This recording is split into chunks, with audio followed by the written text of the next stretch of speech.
हरियाणा में 25 लाख वोटों की चोरी हुई है।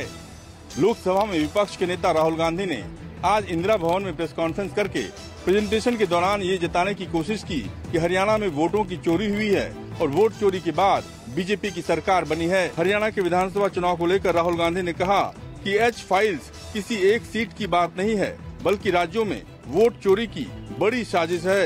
राहुल ने कहा कि हरियाणा में पहली बार पोस्टल बैलेट और असली वोटों का रुझान अलग रहा। पोस्टल बैलेट में कांग्रेस को 76 और बीजेपी को सिर्फ 17 सीटें मिलती थी। पहले दोनों का रुझान एक जैसा होता था। कांग्रेस नेता ने कहा कि एग्जिट पोल और पोस्टल बैलेट में कांग्रेस आगे थी, लेकिन अंत में 22,779 वोटों से हार गई। 1 लाख से ज्यादा वोटों का फर्क रहा। राहुल गांधी ने एक युवती की तस्वीर दिखाई और कहा कि अलग अलग नाम से 22 जगह पर इस लड़की का नाम दर्ज है। इस युवती ने कहीं सीमा, कहीं सरस्वती नाम से 22 वोट डाले। राहुल गांधी ने कहा कि ब्राजीलियन मॉडल का नाम हरियाणा की वोटर लिस्ट में कैसे आया।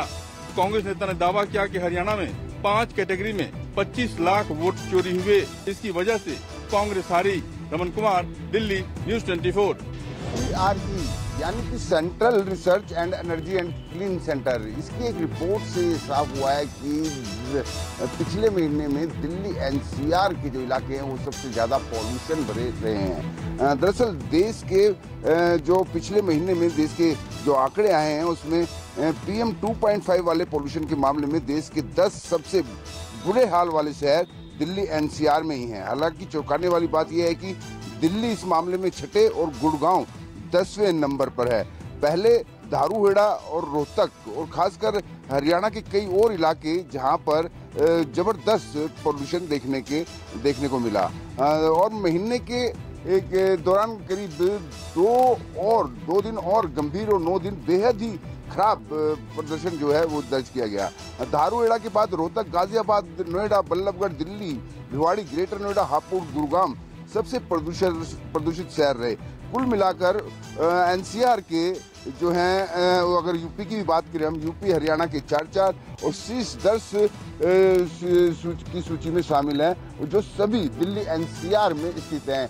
इसको लेकर पॉल्यूशन को लेकर जो गंभीर स्थिति है, उस स्थिति को लेकर विपक्ष भी लगातार जो है वो सरकार पर हमलावर हो रहा है। कल भी विपक्ष की पार्टी कांग्रेस ने दिल्ली में कई जगह पॉल्यूशन मास्क बांटे और वहीं राहुल गांधी ने भी पिछले दिनों एक्स हैंडल पर जाकर सुबह इंडिया गेट पर पॉल्यूशन को लेकर कई गंभीर सवाल खड़े कर दिए थे। कैमरामैन प्रहलाद के साथ विनय सिंह। जनता में हो रहे विधानसभा उपचुनाव में अब चुनाव प्रचार पूरी तरह परवान पर नजर आने लगा है। सभी राजनीतिक दलों ने यहां पर अपने अपने प्रत्याशियों को जिताने के लिए पूरी ताकत झोंक दी है। वैसे भी यहां पर इस बार त्रिकोणीय मुकाबला माना जा रहा है। यह सीट बीजेपी के विधायक कंवरलाल मीणा को कोर्ट द्वारा अयोग्य ठहराए जाने के चलते ही खाली हुई थी और वहां पर अब विधानसभा का उपचुनाव हो रहा है। बीजेपी की ओर से इस बार यहाँ पर मोरपाल सुमन को अपना प्रत्याशी बनाया गया है और उस प्रत्याशी के चयन में भी काफी माथापच्ची देखी गई। वसुंधरा राजे के बेटे और झालावाड़ के सांसद दुष्यंत सिंह को इस चुनाव का प्रभारी बनाया गया है। ऐसे में पहली बार दुष्यंत सिंह को कोई बड़ा जिम्मेदारी संगठन की ओर से मिली है। यही कारण है कि राजस्थान की पूर्व मुख्यमंत्री वसुंधरा राजे भी अब पूरे दमखम के साथ अंता में बीजेपी प्रत्याशी के समर्थन में चुनाव मैदान में प्रचार करती हुई नजर आ रही है। जबकि कांग्रेस की तरफ से पूर्व मंत्री प्रमोद जैन भाया यहाँ पर चुनाव मैदान में है और अशोक गहलोत, सचिन पायलट सहित तमाम बड़े नेता यहाँ पर चुनाव प्रचार कर रहे हैं। इन लोगों को नरेश मीणा की ओर से कड़ी टक्कर मिल रही है। फिलहाल तो यही देखना होगा कि किस तरह से पूरा चुनाव आगे बढ़ता है और वसुंधरा राजे की साख यहाँ पर दांव पर है, क्योंकि ये झालावाड़ कोटा उनका निर्वाचन या गृह क्षेत्र कहलाता है। यहाँ से वे खुद भी 5 बार सांसद रह चुकी हैं, लगातार विधायक भी रह रही हैं इसी पूरे इलाके से। अब उनके बेटे भी सांसद हैं। ऐसे में वसुंधरा राजे ने इस पूरे चुनाव को और भी ज्यादा अपने प्रचार के तरीके से रोचक बना दिया है। कैमरामैन विक्रम सिंह भाटी के साथ श्रीवत्सन, जयपुर, न्यूज 24। जम्मू कश्मीर के किश्तवाड़ जिले के शात्रू इलाके में आतंकियों सुरक्षा बलों के बीच मुठभेड़ चल रही है। सुरक्षा बलों ने पाकिस्तान द्वारा पाले गए 3 से 4 आतंकियों को घने जंगलों के बीचों बीच घेर लिया है। जो जानकारी सूत्रों से मिली है उसके मुताबिक सुरक्षा बलों को पुख्ता इनपुट मिला था कि किश्तवाड़ जिले के जंगलों में आतंकियों की मौजूदगी है। उसके बाद भारतीय सेना, Jammu Kashmir police, special operation group और पैरामिलिट्री फोर्सेस के जवानों की ओर से जॉइंट कॉर्नर सर्च ऑपरेशन को लॉन्च किया जाता है। लेकिन जब आतंकी देख लेते हैं कि हमारे बहादुर जवानों ने इन आतंकियों को चारों तरफ से घेर लिया है, आतंकी जो है फायरिंग करते हैं। हमारे जवान बेहद ज्यादा अलर्ट थे। हमारे जवान आतंकियों पर अंधाधुंध गोलियां बरसाते हैं। अब आतंकी घने जंगल में छिप चुके हैं क्योंकि उन्हें पता है कि वो चारों तरफ से गिर चुके हैं। लेकिन हमारे जवानों की यही कोशिश है कि जितनी जल्दी हो सके तमाम पाकिस्तान द्वारा पाले गए आतंकियों को जहन्नुम पहुंचाया जाए। आपको बता दें कि बर्फबारी से पहले भी आतंकी जो है नियंत्रण रेखा के जरिए ज्यादा संख्या में घुसपैठ की फिराक में है, लेकिन जवान बेहद ज्यादा अलर्ट है। लेकिन जो जवान गिर चुके इस समय किश्तवाड़ जिले में, हमारे जवानों की यही प्राथमिकता है कि जितनी जल्दी हो सके तमाम आतंकियों को जहन्नुम पहुंचाया जाए। कैमरामैन दीपक के साथ पंकज शर्मा, न्यूज़ 24 साबा। कश्मीर घाटी में एक बार फिर से मौसम बदला है। यहाँ कल देर शाम से कई इलाकों में बर्फबारी शुरू हो गई है। घाटी के मशहूर प्रसिद्ध पर्यटन स्थल गुलमर्ग, सोनमर्ग और पहलगाम के इलाकों के अलावा गुरेज, राजदान, टॉप, पीर की गली, जोजिला पास, इन इलाकों में भी बर्फबारी देर शाम तक देखने को मिली और उसके बाद कुछ इलाकों में ऊपरी पहाड़ियों पर आज सुबह भी हल्की बर्फबारी रिकॉर्ड की गई और इस मौसम की अब तक सबसे अच्छी बर्फबारी ये मानी जा रही है, जिसके चलते कश्मीर घाटी में तापमान में भी गिरावट हो गई है। लेकिन फिलहाल इस बर्फबारी के चलते जो पर्यटन स्थल है वो यहाँ पर पर्यटकों के लिए काफी आकर्षण का केंद्र बन गए हैं। खासतौर पर पहलगाम, गुलमर्ग और सोनमर्ग जैसे इलाके, गुलमर्ग में मौजूद पर्यटकों ने इस बर्फबारी का काफी आनंद लिया। वो बर्फबारी में मस्ती करते नजर आए। इसका कैमरामैन रशीद के साथ आसिफ श्रीनगर, न्यूज़ 24। बाबा जीतो के देवस्थान पर हर साल लगने वाला झिरी मेला आज से शुरू हो चुका है। हम इस समय मौजूद हैं बाबा जीतो के देवस्थान के अंदर। तस्वीरों में आप देखिए कि यहाँ पर जो श्रद्धालु हैं वो देश के कोने कोने से बाबा जीतो का आशीर्वाद प्राप्त करने के लिए आ रहे हैं। आपको बता दें कि न केवल देश के कोने कोने से बल्कि विदेशों से भी जो श्रद्धालु हैं बेहद ज्यादा संख्या में बाबा जीतो का आशीर्वाद प्राप्त करने आते हैं। और आपको बता दें कि आज से झिरी मेले की शुरुआत हो चुकी है। जम्मू कश्मीर के उपराज्यपाल मनोज सिन्हा ने इसका उद्घाटन किया और आप देखिए तस्वीरों में यहाँ पर हम आपको दिखा रहे हैं कि लोगों के लिए यहाँ पर जो मेला है वो भी यहाँ पर आयोजित किया गया है। अलग अलग यहाँ पर स्टॉल लगाए गए हैं और जो सुरक्षा व्यवस्था है वो भी बेहद ज्यादा चाक चौबंद की गई है। मकसद यही है कि देश के कोने कोने से जितने भी श्रद्धालु आए उनकी सुरक्षा सुनिश्चित की जाए। आप तस्वीरों में देखिए बेहद ज्यादा रश जो है वो देखने को मिल रहा है और लाखों की संख्या में जो श्रद्धालु हैं वो इस मेले के दौरान बाबा जीतो के दर्शनों को आएंगे। आपको बता दें कि बेहद ज्यादा संख्या में जो श्रद्धालु हैं देश के कोने कोने से पहुंच रहे हैं ताकि बाबा जीतो का आशीर्वाद प्राप्त कर सके। कैमरामैन परवीन के साथ पंकज शर्मा, न्यूज़ 24, बाबा जीतो। गुजरात में जारी बेमौसम बारिश से बर्बाद किसानों के मुद्दे पर विपक्ष ने की सरकार की घेराबंदी तो मुख्यमंत्री खुद पहुंचे किसानों के बीच। मक्का, कपास, सोयाबीन और मूंगफली जैसे प्रमुख फसलों को हुए इस व्यापक नुकसान और किसानों की शिकायतों के बीच मुख्यमंत्री भूपेंद्र पटेल खुद हालात का जायजा लेने गिर सोमनाथ और जूनागढ़ जिले के प्रभावित गाँव का दौरा करने पहुंचे। इससे पहले उप मुख्यमंत्री हर्ष संघवी और कृषि मंत्री जीतू वघानी भी किसानों के नुकसान का जायजा ले चुके हैं। गांधीनगर में हुई एक बैठक में सरकार ने पूरे राज्य में 3 दिन के भीतर सर्वे पूरा कर रिपोर्ट सरकार को सौंपने के निर्देश जारी किए हैं। जानकारी के मुताबिक 249 तालुकों के 16,000 से अधिक गांवों में किसानों की फसलें प्रभावित हुई है। इसके सर्वे में करीब 4800 से ज्यादा टीमें सर्वे में लगी हुई है। इस बीच विपक्ष ने सरकार को घेरना शुरू कर दिया है। कांग्रेस जिलों में धरने कर रही है और 6 नवंबर से किसान आक्रोश यात्रा की घोषणा की है। वहीं आप पार्टी की किसान महापंचायत में खुद अरविंद केजरीवाल ने हिस्सा लिया था। इन सबके बीच एक अच्छी खबर सावरकुंडला के जीरा गाँव से आई, जहाँ कारोबारी बाबूभाई ने एक गाँव के 290 किसानों के बैंक के 90 लाख के कर्ज से मुक्ति दिला दी। अपनी मां की अंतिम इच्छा पूरी करते हुए उन्होंने सभी का कर्जा चुका दिया। ऐसे में किसानों को मुआवजे की राहत मिले न मिले, लेकिन विपक्ष को सरकार को घेरने के लिए एक बड़ा मुद्दा जरूर मिल गया है। कैमरामैन के साथ भूपेंद्र सिंह, अहमदाबाद, न्यूज़ 24। कार्तिक पूर्णिमा के शुभ अवसर पर बागेश्वर धाम के पीठाधीश्वर पंडित गिधेन्द्र कृष्ण शास्त्री उत्तरकाशी पहुंचे। उनके साथ मशहूर कवि और वक्ता डॉक्टर कुमार विश्वास भी मौजूद रहे। दोनों गंगनानी के संगम त्रिवेणी घाट पहुंचे, जहां उन्होंने मां गंगा और मां यमुना का पूजन किया। धीरेन्द्र शास्त्री की यह यात्रा उत्तरकाशी के गंगनानी से शुरू होकर दिल्ली से पैदल वृंदावन तक जाएगी। बताया जा रहा है कि यह यात्रा धार्मिक संस्कृति और आध्यात्मिक एकता के संदेश को फैलाने के उद्देश्य से निकाली जा रही है। इस यात्रा के माध्यम से सनातन परंपराओं के प्रचार प्रसार और आस्था के प्रति लोगों में जागरूकता लाने का संदेश दिया जाएगा। धीरेन्द्र शास्त्री ने कहा कि भारत भूमि ऋषि मुनियों की तपोभूमि है और इस यात्रा का उद्देश्य हर व्यक्ति के भीतर बैठे ईश्वर को जगाना और समाज में सनातन संस्कृति की चेतना को पुनः स्थापित करना है। धीरेन्द्र शास्त्री की यह यात्रा उत्तरकाशी के गंगनानी से शुरू होकर दिल्ली से वृंदावन तक जाएगी। यह यात्रा धार्मिक संस्कृति और आध्यात्मिक एकता के संदेश को फैलाने के उद्देश्य से निकाली जा रही है। इस यात्रा के माध्यम से सनातन परंपराओं के प्रचार प्रसार और आस्था के प्रति लोगों में जागरूक लाने का संदेश दिया जाएगा। अधीर यादव, देहरादून, न्यूज़ 24। 72 घंटे बाद जंगल में से मिले महामंडलेश्वर महंत। 72 घंटे से चल रहा था तलाशी अभियान। सुसाइड नोट लिखकर हुए थे गायब। 3 दिनों तक लापता रहने के बाद जूनागढ़ के प्रतिष्ठित भारतीय आश्रम के लघु महंत महादेव भारती बापू जंगल से जीवित मिल गए हैं। उन्हें इलाज के लिए जूनागढ़ सिविल अस्पताल में भर्ती करवाया गया है। महादेव भारती बापू 2 नवंबर की सुबह अपने आश्रम से रहस्यमय तरीके से लापता हुए थे, जिसका CCTV भी सामने आया था। उनके निवास स्थान से 3 पन्नों की एक सुसाइड नोट मिलने के बाद पूरे क्षेत्र में हलचल मच गई थी। नोट में उन्होंने लिखा था कि वे सबके अत्याचार से व्यथित हैं और जंगल जाकर अपना जीवन समाप्त करना चाहते हैं ताकि उनका शरीर जंगली पशुओं के काम आ सके। बापू की खोज के लिए पुलिस, SDRF और वन विभाग का संयुक्त मोर्चा स्तर ऑपरेशन चलाया गया। इस खोज में 8 टीमों के करीब 300 से अधिक लोग शामिल थे। 2 नवंबर की रात 3:30 बजे बापू ने आश्रम ट्रस्टी को फोन कर कहा था कि वे जटाशंकर मंदिर के पास हैं और आश्रम लौटना चाहते हैं, लेकिन वहां भी वे नहीं मिले थे। इटावा घोड़ी के जंगल से महंत मिलने के बाद श्रद्धालुओं ने राहत की सांस ली है, लेकिन अब सवाल ये है कि आखिरकार बापू के इल्जामों में कितनी सच्चाई है। भूपेंद्र सिंह, अहमदाबाद, न्यूज़ 24। महागठबंधन की ओर से छपरा विधानसभा सीट से राष्ट्रीय जनता दल के उम्मीदवार और प्रसिद्ध गायक खेसारी लाल यादव को मीरा भाईंदर महानगर पालिका की तरफ से अवैध निर्माण का नोटिस मिला है।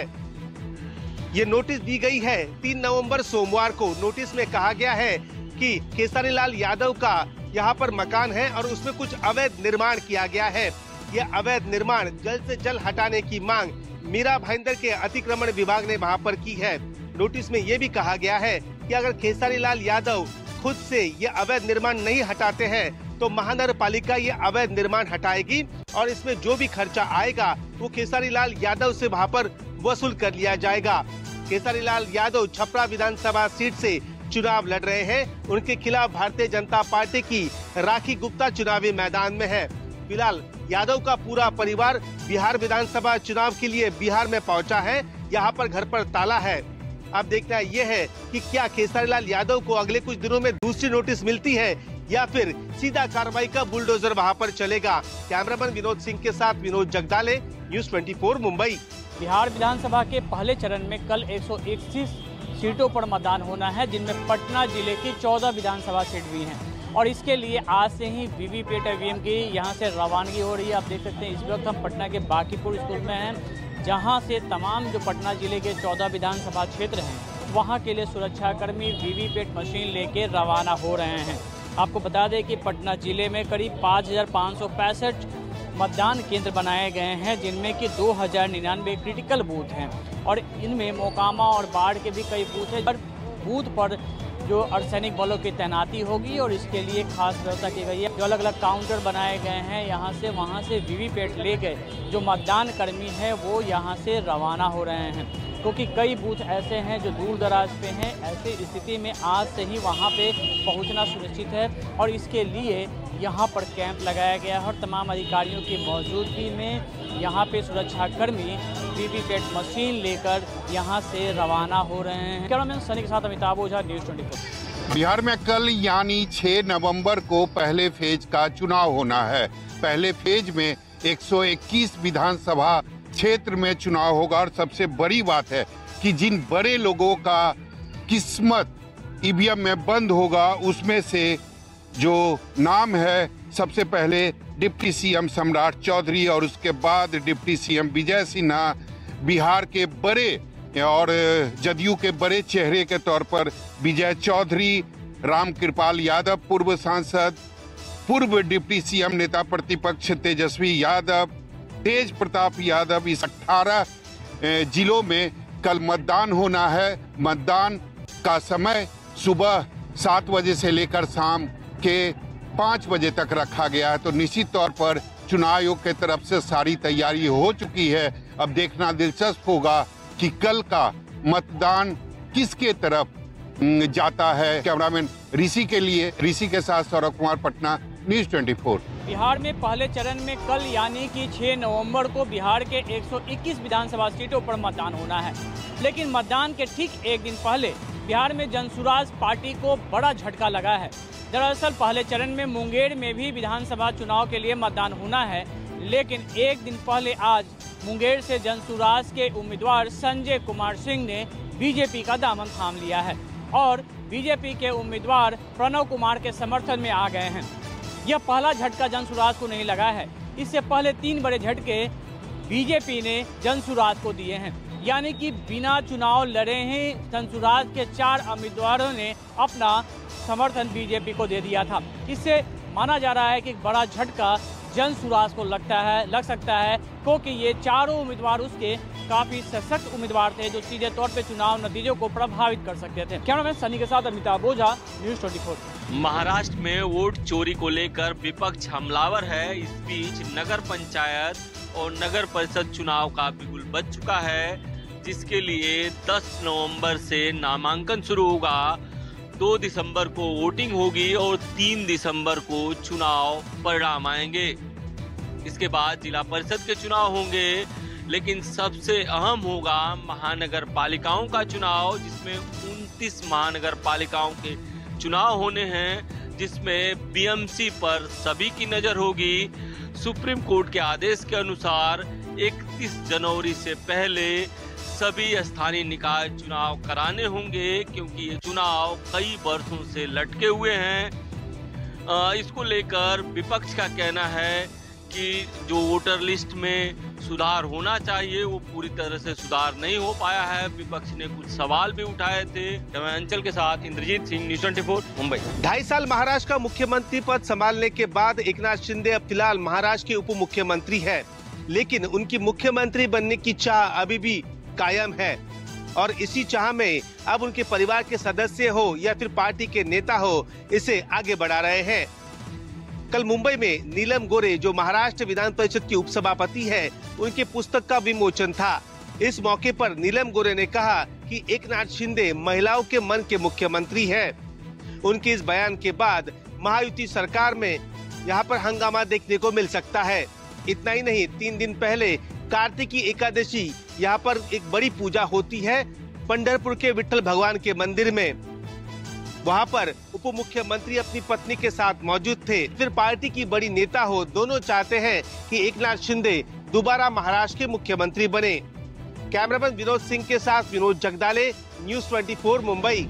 पंजाब के लुधियाना में एक बार फिर से कबड्डी खिलाड़ी की गोली मारकर हत्या कर दी गई। इस बार ये घटना लुधियाना जिले के समराला ब्लॉक में हुई है, जहां पर कबड्डी प्लेयर जो है गुरविंदर सिंह, उसकी गोली मारकर हत्या की गई। और इस हत्या के बाद एक सोशल मीडिया पर एक पोस्ट वायरल की गई, जिसमें जो है इस हत्या की जिम्मेदारी गैंगस्टर लॉरेंस बिश्नोई गैंग ने ली है। और बाकायदा इस पोस्ट में जिक्र किया गया है कि जो आरजू बिश्नोई है और हैरी बॉक्सर है, जो कि विदेश में रहकर लॉरेंस बिश्नोई गैंग को ऑपरेट कर रहे हैं, उन्होंने कहा है कि इस हत्या को उन्होंने अंजाम दिलवाया है और इसके पीछे पुलिस मानकर चल रही है कहीं ना कहीं जो पंजाब की लोकल कबड्डी लीग है उसमें वर्चस्व को लेकर ये झगड़ा चल रहा है। और खासकर अभी 2 दिन पहले भी एक और कबड्डी खिलाड़ी की इसी तरीके से हत्या की गई थी। तो पिछले कुछ दिनों में जिस तरीके से कबड्डी प्लेयर्स को टारगेट किया जा रहा है, ये अपने आप में एक बड़ा सवाल खड़ा कर रहा है। और जिस तरीके से ये एक सोशल मीडिया पोस्ट आई है, और ये पोस्ट पहली बार जो कहा जा रहा है कि अनमोल बिश्नोई के नाम से ये सोशल मीडिया पोस्ट हुई, अनमोल बिश्नोई के नाम से सोशल मीडिया पोस्ट जो है वो पहली बार सामने आई है। तो ऐसे में अब पुलिस के लिए ये चुनौती है कि किस तरीके से विदेश में बैठे इन गैंगस्टर्स पर लगाम लगाई जा सके। रफीक के साथ विमल कौशिक, न्यूज़ 24, दिल्ली।